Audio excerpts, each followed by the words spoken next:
You know, one thing people often assume after seeing this kind of productivity is that it must require some special background. Right.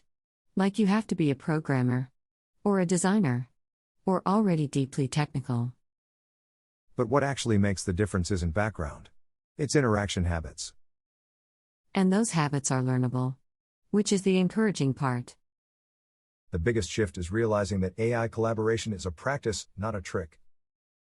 Something you develop over time, the same way you would learn a musical instrument or a creative craft. And the reason many people don't reach that level is actually simple. They stop too early. They try a few prompts, see average results, and assume the tool isn't that powerful. But what they experienced was only the surface layer, the standard tier of capability. The deeper leverage appears after interaction patterns evolve. Which is why the experience can feel so different between people. Same tools. Completely different outcomes. And once people understand that, it removes a lot of intimidation. Because the question stops being "Am I technical enough?"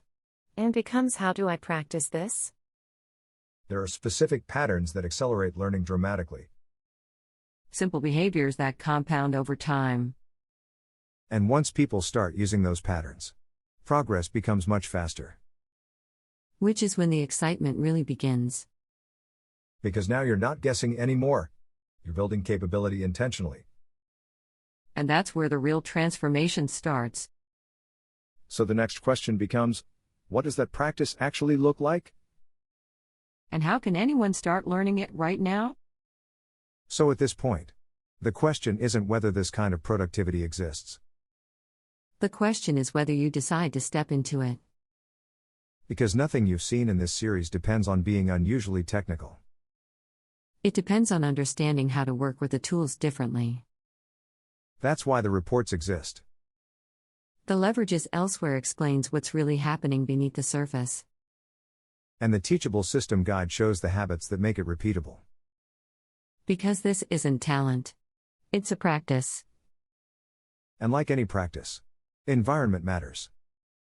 Being around people experimenting with the same ideas changes what feels possible.